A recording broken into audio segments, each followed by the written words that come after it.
Καλώς ήρθατε στο Hellenic Voice, το podcast που αναδεικνύει τον ελληνικό πολιτισμό. Μέσα από κάθε επεισόδιο ταξιδεύουμε στη λογοτεχνία, την ποίηση, την αρχαιολογία, το θέατρο, την ελληνική γλώσσα και τις συνδέσεις του ελληνισμού με άλλους πολιτισμούς, αλλά και με τους φιλέλληνες σε όλο τον κόσμο.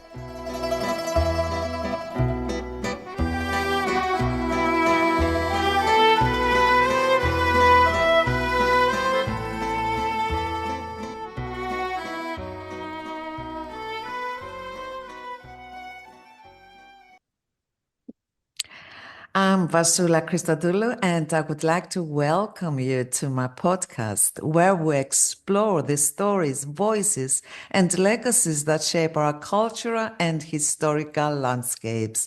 In today's episode, we are thrilled to welcome Dr. Ersin Hussein, a senior lecturer at Swansea University and an expert in ancient history, with a special focus on the material culture of Cyprus. With Dr. Ersin Hussein, we will explore the fascinating journey of Cypriot antiquities in Wales, from ancient artifacts to community identity, discover how history, heritage, and diaspora stories come together at the Egypt Center in Swansea. Dr. Hussein brings a unique perspective to the conversation, bridging the ancient with the contemporary and the Mediterranean with Wales.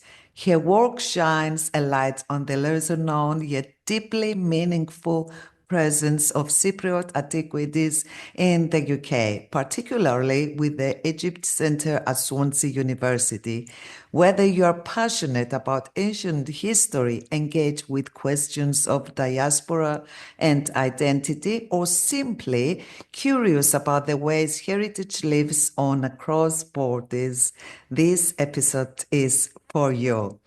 Dr. Ersin Hussein, may I call you Ersin, first of all. Please do. Let's break down those barriers. Ersin is absolutely perfect. Thank you. Thank you so much for joining me today. It's truly a pleasure to have you on the podcast. And before we get into your research and the fascinating Cypriot antiquities held in Wales, I'd love to start by hearing a bit about your personal journey. Could you tell us about your background and what led you to pursue Asian history, and particularly your interest in Cypriot heritage? Of course. Thank you so much. That was such a wonderful and very kind introduction. Thank you so much, Vassula. And it's a great pleasure to be back speaking with you about this research and the ways in which I'm trying to connect with the wider public in particular, so we can have some really nice conversations about Cypriot heritage, particularly in the UK context. So, a little bit about myself. I did the typical thing that quite a lot of people do when they're studying for their A-levels at school. Everyone is sort of saying to you, what are you going to do next? What are you going to do next? And, you know, at that age, I didn't really know what I was going to do. I just knew that I loved my studies where I was looking at the ancient world. And it didn't particularly start off by focusing on Cyprus. I was very much passionate about ancient literature, so Greek plays, Greek drama, you know, different types of poetry, that type of thing. And so I pursued a degree in classics. Wow. And I studied at Warwick University. And the more and more I delved into my studies, the more I wanted to take it as much as I could, you know, as far as I could possibly go. And, you know, delving into the ancient world, it's like you know, opening that wonderful can of worms. The more you study, the more you find out, and the more you want to learn. And it just went on and on like that. And when I eventually finished my MA, I was thinking, you know, what I want to do next, I want to take this even further. And I was particularly got interested in Roman history and what it meant for provincial communities under Roman rule, you know, what it meant for them to be ruled by other people. And of course, when you look at the landscape of Cyprus, which is, you know, where my family are from, I found that there were lots of narratives around the Cypriot landscape from this period under Roman rule, which typically said that it was this passive, place in the Roman world. They liked being ruled by Rome, and they were very passive, and it's not an interesting place to study because not much happened.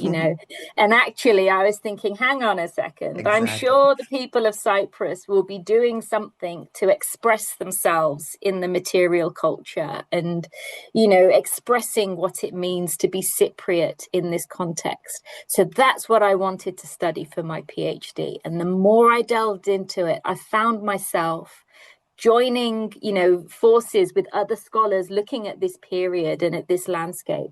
And there's now this different narrative where people are thinking about how provincial landscapes like Cyprus under Roman rule, yes, they're doing the things they're supposed to be doing to be part of the empire. So they are paying their respects to the emperor, they're setting up statues, they're worshipping the emperor, they're doing all the stuff you're supposed to be doing. But actually, when you really look at Mm. the evidence, they are maintaining their identity. They're saying very strong things about what it means to be Cypriot. And in the Roman world, I'm talking about the Roman world as if I Mhm. assume you all know what that means. Now, the Roman period for Cyprus, it's from around 58 BC, so the first century BC, until the end of the fourth century AD. So we're talking about sort of 300, Mhm. 400 years of rule by this power that is very far away from the island. But what's really exciting about Roman Cyprus is when you look at the evidence and you look at what the people are doing in their sculptures and in their sort of monuments, and how they're, decorating their public spaces and their private spaces, their homes. You can see that, yes, they're part of this system of being, connected to Rome, but they are organizing their space and they're expressing themselves that shows their links to Egypt, their long links to Athens, their long links to Crete, their long links to other areas in the Greek world and Asia Minor, and then the Near East as well. So it's this wonderful place where lots of different cultures have come together and they become something unique that is Cypriot. And that's what's so Wow. exciting for me. This is So that fascinating. so that was what I really enjoyed doing as part of my PhD study, and I'm so it's so exciting to be part of a generation of scholars that are thinking in this more flexible way Mm. about the island and its identity, as opposed to those very traditional narratives that sort of said, oh, it was far away from Rome, so it was like not doing anything that exciting, or it's quite a passive place. Actually, the Cypriots under Roman rule, they're very clever, they're very savvy, and they know how to negotiate well with their rulers to get a good deal. Wow, So this is I so find that really fascinating. interesting. And I fully understand your passion. You are so passionate about it. And I'm so glad you proved everyone wrong, you know? There's lots of people sort of thinking in this way. It's not just me, but there's lots Yes. of people who are thinking, we're thinking more about geography and connectivity, and local identity is really important, and the environment and how this factors into how people behave, how they manage their resources, and how they express themselves. So all of these things are now feeding into how we think about the ancient world, and it's sort of shifting our perspectives a little bit more, which is And fantastic. it is absolutely amazing. And thank you so much for sharing all this with me.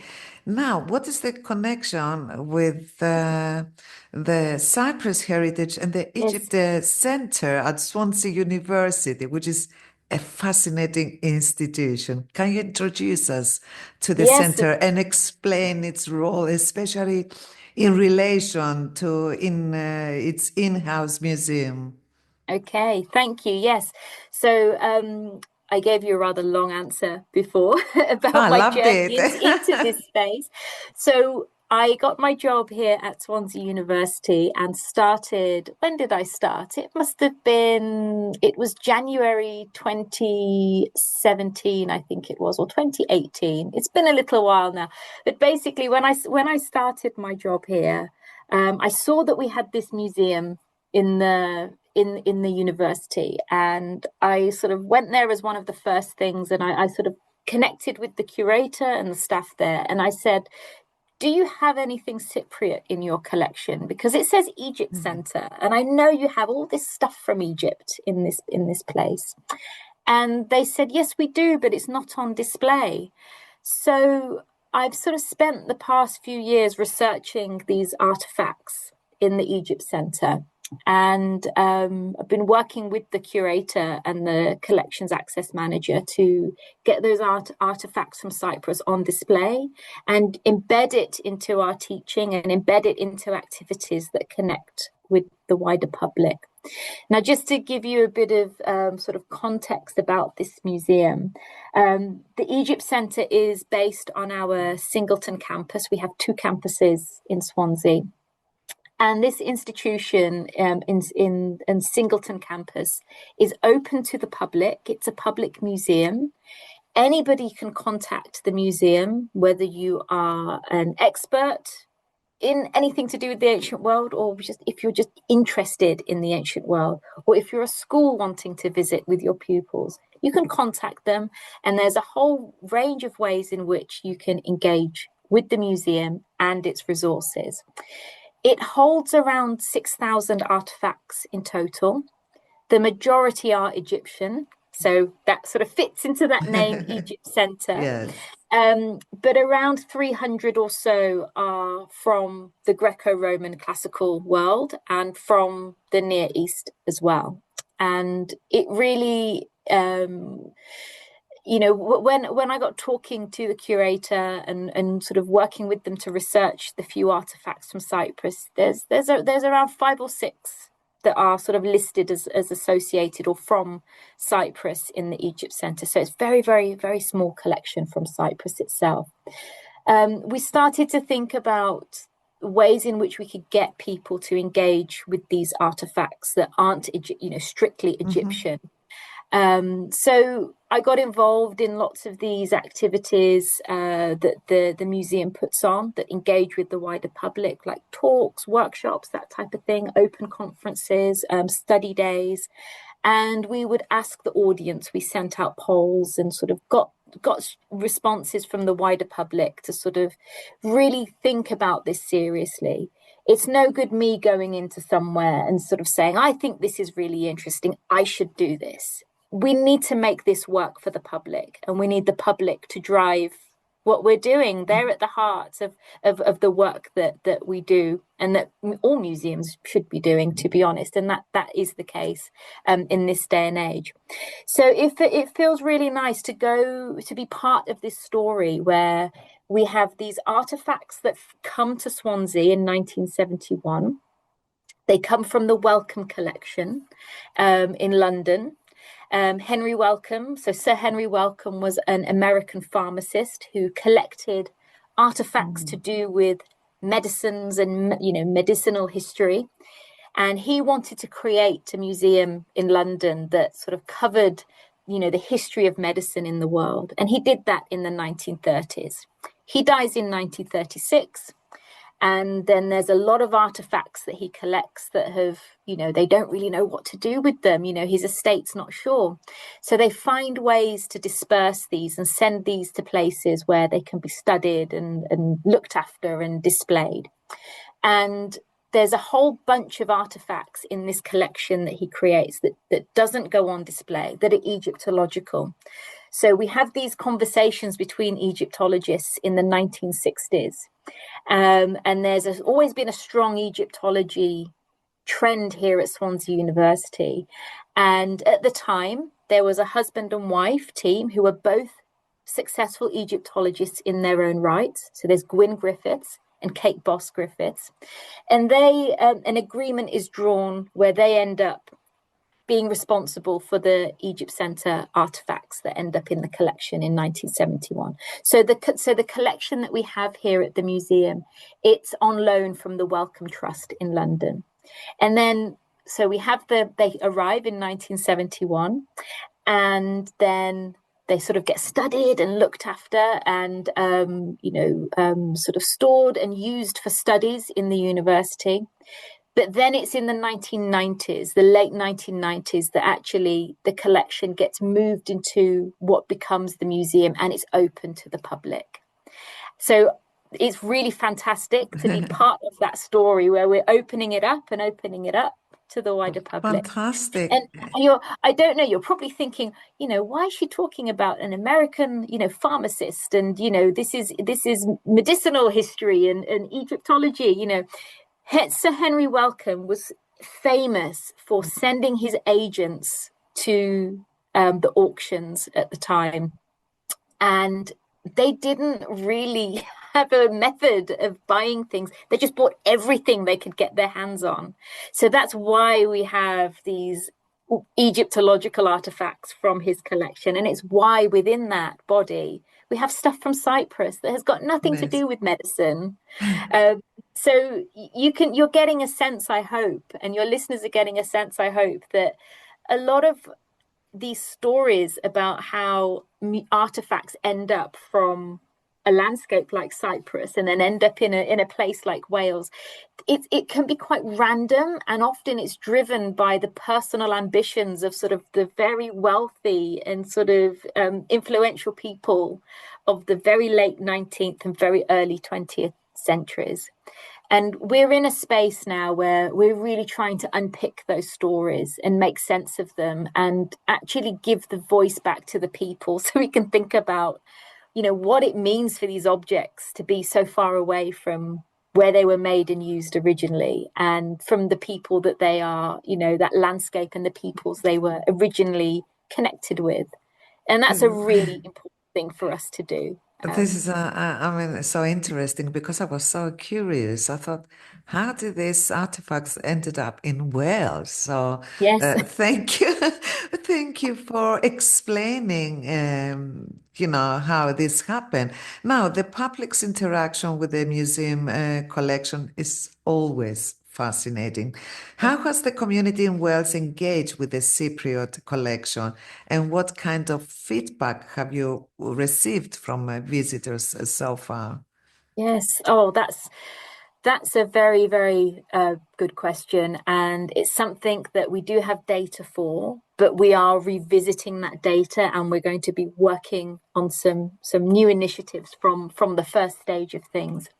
So in terms of how people have engaged with the collection, so I can start off by telling you about getting the Cypriot artifacts on display in the museum, first of all. And that took place between 2020 and 2021, where we sort of got a grant from the Institute of Classical Studies in London to create some space in the museum and get the Cypriot artifacts on display. Now, I've mentioned there's 5 artifacts or so it's a very, very small collection. So we wanted it to be part of a wider display where we think about the geographical region beyond Egypt and those connections, those cultural connections between different landscapes. So the 5 artifacts that we have as part of the collection, they're on display from Cyprus in this cabinet in our House of Life gallery in the museum. And other landscapes represented include Greece, Rome, Sudan, Nubia, so we've got a full range of sort of the central and eastern sort of Mediterranean and its fringes represented within this case. And we've got some very sort of general information panels, just sort of prompting and asking the viewer to think about, how different communities express themselves and what similarities we can see between how they represent their beliefs and themselves and different practices that they may have taken part in as part of their daily lives. So that display has been available for the public to engage with. It's popular with schools. The Egypt Centre hosts, I would say, around 150 is the figure I've been given, about 150 schools a year, sort of local schools within the area. And they use that display case to prompt some of their teaching activities. And we have other types of activities alongside the school visits, include things that I've done as part of my research, which are focus groups and interviewing people who are interested in sort of museums and the collection itself.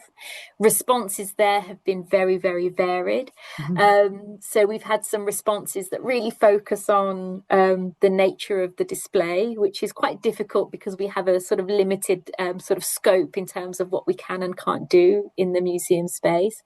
But one thing that really came out was people really wanted to know why the objects are where they are. You know, that's the key thing. Like, why do we have this stuff from Egypt and Cyprus and Greece and Rome in Swansea? Okay, so we had some suggestions, and one thing I did off the back of that was I wrote a piece for one of our public journals for the wider public to read, which gives a brief overview of the history.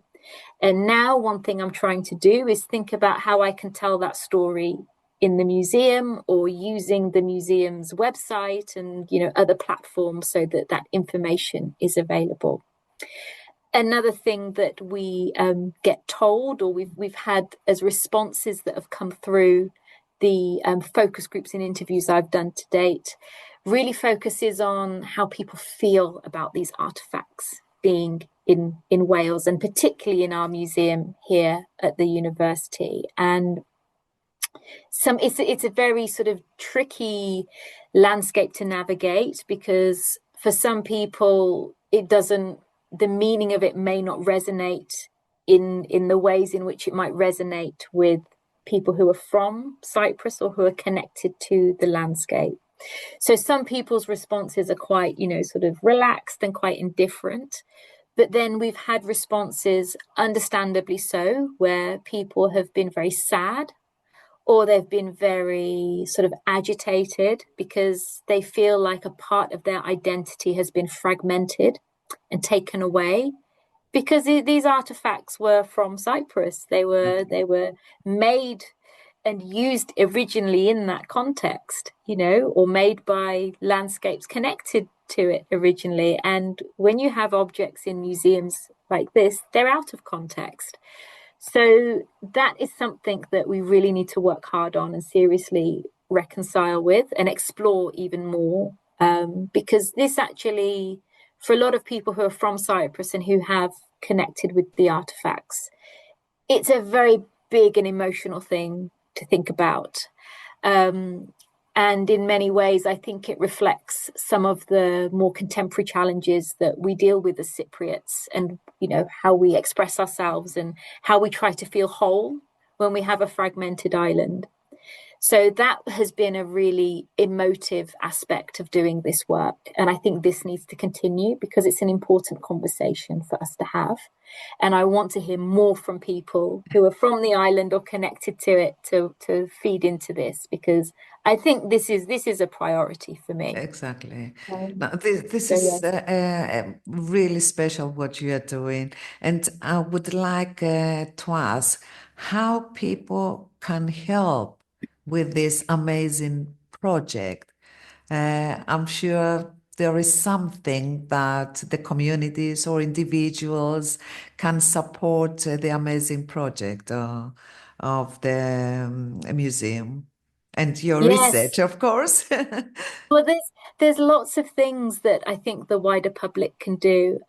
Specifically for me with my research, I mean, I'm in a space now where I am thinking about the next stages of my public engagement work. And that involves reviewing what we've already done, because nothing should ever be static.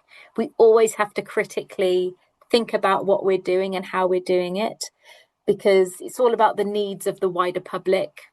And this is evolving and changing, so we need to do that on an ongoing basis. So if there is anybody listening to this who wants to find out more, has suggestions, or would like to get involved with future research that I am doing on this, the best thing to do is to send me an email. So my email address is on my staff profile. So you can find that if you look up Ersin Hussein, and if you look up Swansea University, you will find my profile page, and my email is there. So I will absolutely welcome any contact. And my email is, my name is ersin.hussein@swansea.ac.uk. The other thing for the wider public to do in general is look out for those notices, look out for those conferences, engage with I say the word conference, it sounds like it's just for academics. Absolutely no way.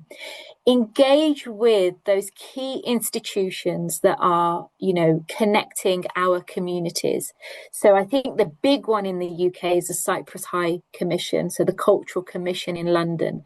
They will be advertising a whole range of events that are going on that connect different members of the community with academics through study days. They connect you with different artists. They connect you with different types of events that bring the community together.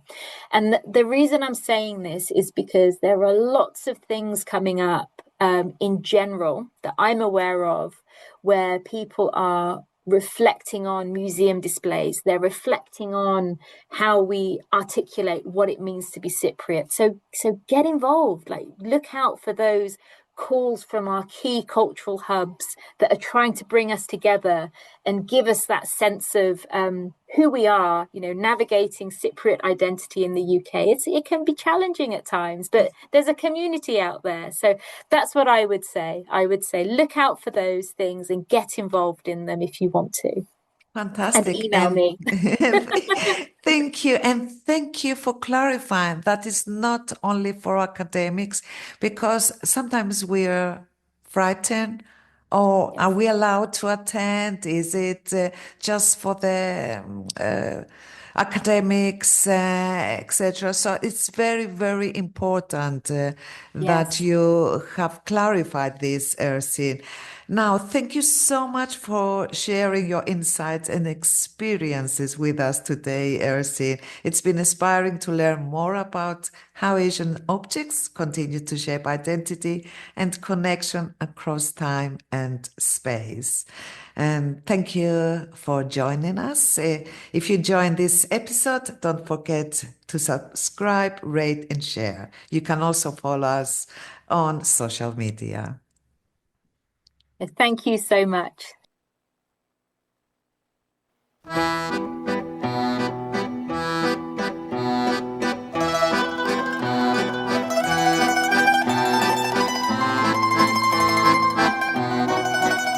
Σας ευχαριστούμε που ακούσατε το Hellenic Voice.